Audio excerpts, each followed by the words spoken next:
I honestly don't know how I got here. I don't know where I'm going. I don't know how I'm going to get there. But I realize now more than ever, and with stark clarity, that the end is approaching, and that the end will see me return to the earth from which I came. Ashes to ashes, dust to dust. The process will probably be uncomfortable, laced with more than its fair share of sadness, and filled with discomforts, humiliation, and pain. Steve Jobs once said, even those who aren't afraid of death don't want to have to die to get there. Yet it's not the end that I dwell on now, for the end is going to come no matter what you do to try to prevent it or slow it down or push it back. But it's how resilient I will be when that day comes. You see, a Muay Thai kickboxer knows as soon as he steps in the ring that he's going to receive rapid, relentless, painful blows to his legs, his hips, his torso, among other places, among other spots on his body. His heart races, his pulse increases, and his focus becomes razor sharp. For this athlete doesn't fear the conflict. No, indeed, he's trained for it. He knows what to expect and rushes ahead. A perfectly conditioned machine ready to meet this challenge. He can't afford to be afraid. I know that my future is created by the actions that I take every day. Not the dreams and aspirations I eventually give up on or don't carry out. It's the hours spent learning another language, the fiddling with editing software to improve my videos, and the fumbling around and testing out my gimbal that will improve the stability of my shots. It's the time I invest into doing hard things. The Japanese often shout "Gambare," which means let's go, but it also means to persevere and do hard things. It is the belief that if you choose to do something difficult, it can only improve you. It's an intrinsic nature of their culture, and you will probably fail and fall on your face at first when trying this, but with persistence, you have little choice but to improve, and it's an approach that they often employ when taking on a new skill. It's an approach I am trying to internalize now. So here I am in the Isaan area, a region of Thailand many Westerners find themselves in. Khon Kaen today is in increasing ways becoming more and more attractive to expats due to the cheap land and property, the abundant resources, and the proximity to other locales throughout the northeast part of Thailand.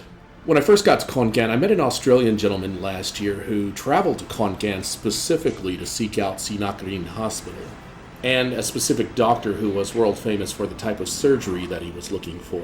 Sinakarin Hospital is actually voted the #1 hospital in this country back in 2021, and at that time it housed 1,500 beds. It's going through a massive expansion, so I don't know how many it's going to be capable of, but the new hospital facilities that have popped up right across from the new central campus shopping mall is astoundingly big. It's beautiful, and I'm sure that that number is going to stay or increase. Indeed, the hospitals and infrastructure in Khon Kaen is the reason why my mother chose this as her final home. No one in our family being from Khon Kaen originally. So here I am. I have no ties to the city, only a fleeting knowledge of the area. And I'm culturally more a Bangkok Thai than an Isaan Thai. But I am growing to appreciate Khon Kaen in many, many ways now. The surrounding villages are filled with interesting things to see. Each little township has its own culture and traditions, and every village has been filled with expats from what I can see who have chosen to move there, to be with their wives and their wives' families, and carve out a quiet and fulfilling life for themselves. Whenever I withdraw into myself, when I was in Bangkok, I did so by hiding away in my condo or booking a weekend in a quiet beach town. There's something to be said that when you're feeling blue and you're feeling down and you're sitting at the beach, it doesn't actually make you happy.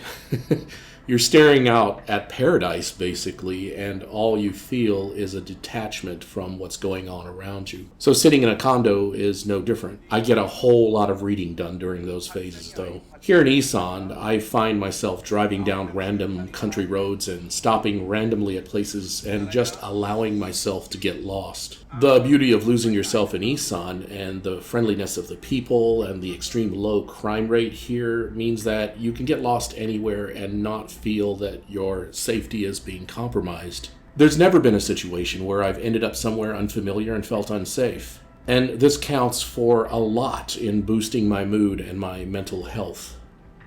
I randomly drove down a road near a nursery that I have been visiting and ended up near the Khmer ruins again in Khmer. I stopped by this lovely coffee shop that is still in the process of opening, and it's one that I will be featuring in more detail in the forthcoming weeks or months. The owners' names are Tony and Geek. Geek is an Isaan Thai woman, and Tony is an Australian gentleman. He is as outgoing as I am withdrawn, as confident as I am reserved. In a world of pale pastels, he's a bright neon, and with a past that deserves its own YouTube channel. He's very much into Muay Thai, and with some chiding on my part, I hope that he launches a channel for that. It will be riveting, I promise you.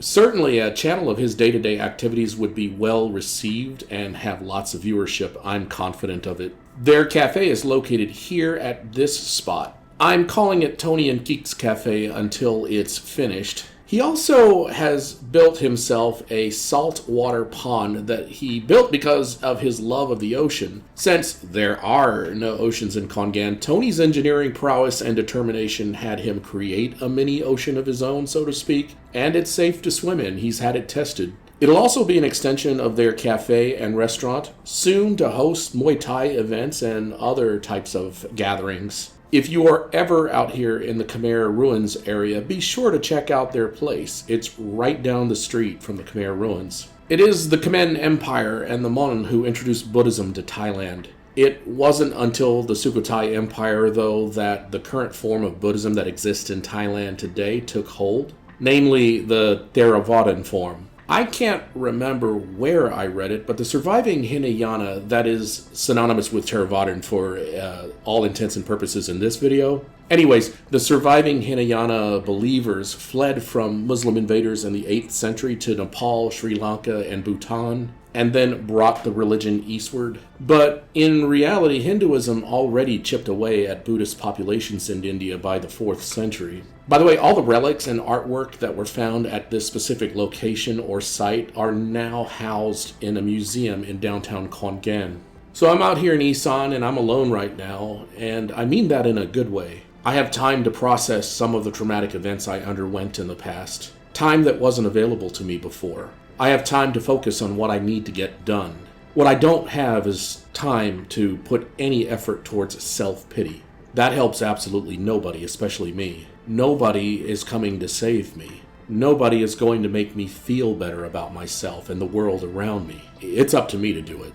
Like the Christians say in their serenity prayer, God grant me the serenity to accept the things I cannot change, the courage to change the things that I can, and the wisdom to know the difference. Now, I don't know if I have the wisdom to know the difference, but I do know that courage is not the lack of fear, but the determination and the perseverance to go ahead and push through and do the things that you fear in spite of that very real fear.